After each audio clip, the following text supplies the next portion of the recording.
কিভাবে আমাদের 6 জন ভাইকে শহীদ করেছে।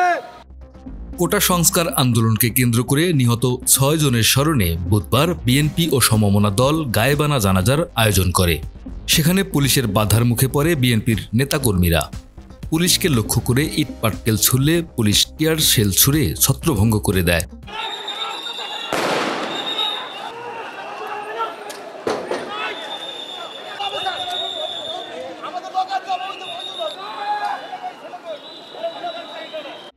গায়েবানা জানাজা থেকে বেশ কয়েকজন বিএনপি নেতাকর্মীকে আটক করে পুলিশ।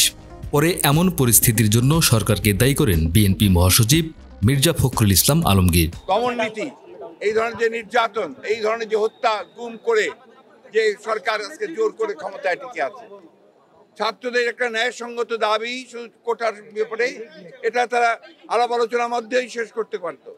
শুধুমাত্র তার জেদের কারণে আজকে তারা এই একটা হত্যাকাণ্ড ঘটিয়েছে। হত্যাকাণ্ডের তীব্র প্রতিবাদ আমরা জানিয়েছি। আজকেও আমরা এই গায়েবী জানাজাতে আমরা এখানে এসেছিলাম।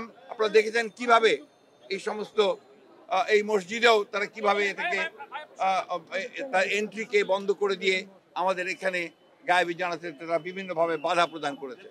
আমরা এই তীব্র নিন্দা জানাচ্ছি এবং কয়েকজন গ্রেপ্তার হয়েছে। এদিকে নয়াপল্টনে বিএনপির কেন্দ্রীয় কার্যালয়ে মঙ্গলবার মধ্যরাতে অভিযান চালানোর পর সিআইডি পুলিশ কার্যালয়ের সামনে ক্রাইম সিন ফিতা দিয়ে ঘিরে রেখেছে। কার্যালয়ে ঝুলছে তালা। নেতাকর্মীদের সেখানে প্রবেশ করতে দেওয়া হচ্ছে না। মোহাম্মদ জাকারিয়া, আমাদের সময়।